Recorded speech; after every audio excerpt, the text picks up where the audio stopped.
আসসালামু আলাইকুম। একটা খারাপ সময় আপনাকে অনেক কিছু শিখিয়ে দেবে। গত বছর মার্চে একটা খারাপ সময়ের মধ্যে দিয়ে যাই আমি। স্বামী অসুস্থ, অপারেশন করাতে হবে। পাশে কাউকেই পাইনি, আমার ছোট ভাই ছাড়া। অনেক সাহস করে একাই সিঁড়ি থেকে ঢাকায় নিয়ে যাই তাকে।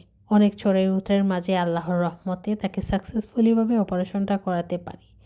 তার মাঝে অনেক কিছু শিখা হয়েছে, অনেক কিছু জানা হয়েছে। সবথেকে বেশি মনে লেগেছে একটি বিষয়। অপারেশন পর থেকে এক রাত রেস্টরুমে রাখা হয় তাকে। তার সাথে আমিও ছিলাম তখন রেস্টরুমে। তখনই অবাক হওয়ার মতো একটা বিষয় চোখে পড়ে। এই দাদু ওনার ওয়াইফকে নিয়েছিলেন, মহিলার মাথায় অপারেশন হয়েছিল। বাচ্চা মারা মাঝামাঝি ছিল। পুরো একটা রাত ছিলেন রেস্টরুমে। বৃদ্ধ লোকটাকে একটা মিনিটের জন্য বসতে দেখিনি।